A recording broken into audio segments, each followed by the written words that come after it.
Hey, Albert from the Moto Academy here. Today I'm going to teach you how to jump the big tabletop at MX23 in Brookfield, Mass.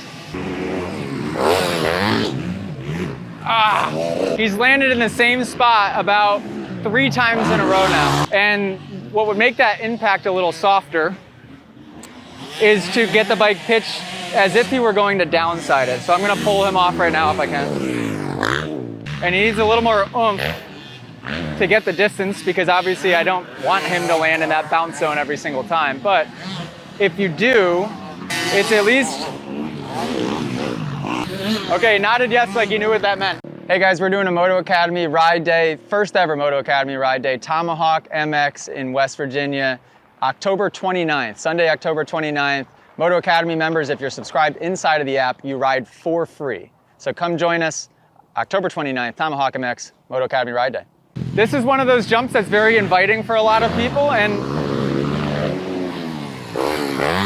oh, that's trip giveaway winner, Brian Latimer. Hopefully that's how you say it. Right at the edge. This is an inviting jump. It's pretty big. It's fairly safe, but I want to teach you guys a couple easy steps so we can get this thing dialed in. Front tire first. All right, so that hold this for a second. That last one, you're right there. Was that 4th gear or 3rd? 4th. 3rd. Oh, good. I'm pretty sure 4th. So all you need a little bit more going up the face of that jump before it, across the top of the jump before it, and down the landing at the jump before it. Get the momentum early. That's it. Okay. Do not, if that doesn't go well, shut it down. That's where I want you to get all of your speed. Okay. Whatever you're doing is good, but if you need 2 miles an hour more to get to the downside, you need to get the 2 miles an hour on that jump, not on the face of this one. The only other thing that you can do to really soften the impact is, I don't know if you're feeling it, it looks harsh to me, because you're landing both tires exactly at the same time. So you're exploding in the You've got to get the front end down. So get the head forward, pitch the bike as if you're going to downside it, even though you're going to land in the bounce zone. I know that's scary, but that will push that bike through and it'll soften that impact, and it won't make it feel like you're exploding yourself the way that you are. Gotcha. But if you take my advice on charging up, across, and down the obstacle before, you're going to clear it. Okay. And what I will say is you're not going to overshoot it. So don't even let that be a fear, because I could hit that 4th gear wide open doing the jump before it, and I still barely can overshoot it. So there's a lot of leeway to go long. All right. Okay, so he pitched down. That was better. I think he got the speed ahead of time and it scared him a little bit, so he eased off, but at least he got the pitch right. That's it. 508. Ow. So the issue is he's carrying speed over the jump before it, but he's catching air when really I want him to just kind of keep it on the ground and drive across the table before it. I'm going to pull him off. I'm going to do a couple quick demonstrations here. Run.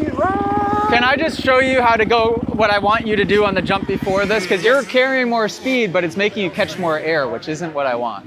I want you to be able to soak, because you're getting weird kicks off that one every time. That first one, that's why I stopped there first when I got a little... So you have to be able to carry speed across it without catching air. So first of all, that's going to require the proper line choice, but then like really soaking it up. So I'm just going to show you quickly. You stay to the outside coming over that one, or do? I do. He was like, I stayed here last night, had leftovers. I do when I jump it, but I'm not sure if when I'm rolling it, if I still will or not. Let's see. All right, so here we go. I'm going to do the natural step. So I'm going to do it 3 times.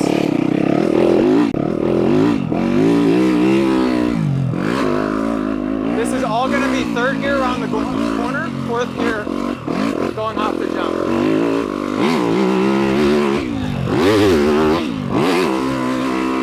So jump half kick, land front tire first.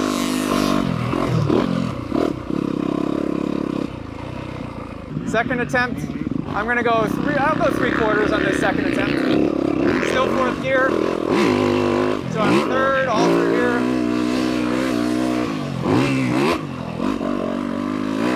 3rd, all through here. Still 3rd. Still 3/4.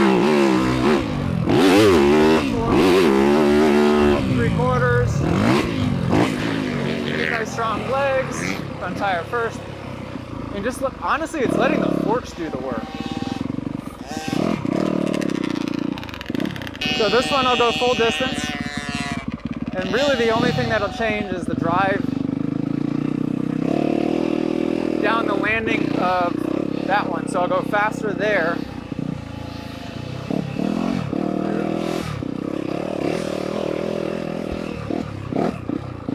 Try a different line here. Whoa, whoa, whoa.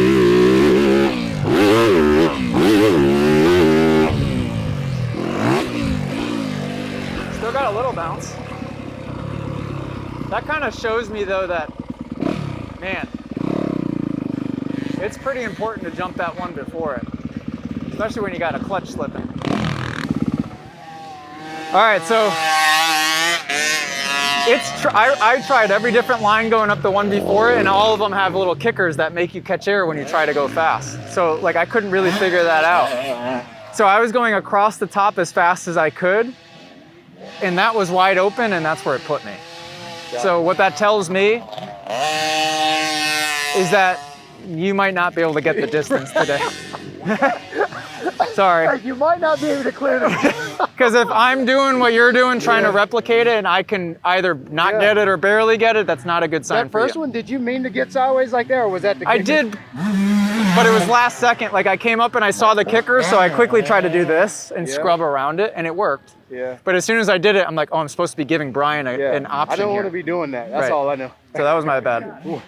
But yeah, so that you see where it put me. Yeah. But the good news is when you land front tire first, It felt better. it's not like I'm shaking the ground like an earthquake like you were. So if anything, you could practice that. It's late in the day though, like there's no need to try to launch stuff, but maybe just get comfortable getting that attitude of the bike down. Once I did. Just What's that? cameraman Cam's just gonna turn into the instigator film guy. That's just send it. Literally just hit it as fast as you can and you'll clear perfect. Well, that's the problem. That's basically what I'm doing. As long as he doesn't do that, it'll be fine. Fresh clutch and you get it. Yeah. Get it wide open. I'm getting the fresh clutch in there. Who is this guy? Get over that thing, dude. Kind of cool what I was doing. Yeah. Oh! That's I have a feeling that's good commitment, but he's not going to go any further than that. Not gonna be able to. It's going to require him to do that jump before it to get any further. So that's the advice I'd give people that maybe are watching this on YouTube that go to this track. Pick a day that jump before it is doable and try to piece it together one thing at a time. If you're on a 450, yes, you could do the second one without the first. If you're a high level guy that can really get that bike up to speed quick, you can roll the first one and jump the second. But even then, as I just demonstrated, like I still nicked the end of it.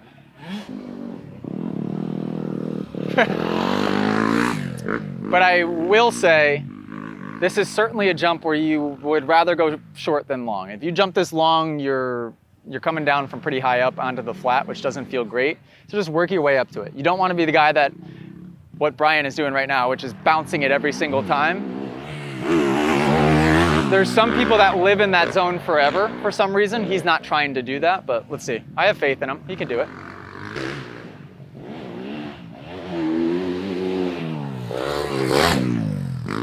I mean, he's doing a good job for what it's worth. He's just landing in the harshest possible spot. That sucks. I can do better than that. You think? Yeah, I can. I just suck. I mean, you're pretty consistent, I will say. You're landing within the same foot or two every single lap. I can tell just by the way you crest the jump before it what kind of drive you're gonna get. And Cam just said, he goes, at what point are you gonna shut it down? I said, right now. Right now. Stop And it. it doesn't look dangerous necessarily, but you're landing in the spot to where, like, if things are gonna go a little wrong, where you're landing is gonna just amplify how wrong it goes. Yeah, because that's the bounce zone. That's right. Well, the problem with going right is it's very easy to fly off the track. I've jumped that off the track a couple of times already. Like the takeoff has more room than the landing. It's not good. So Where am I going? Right here? you're right there.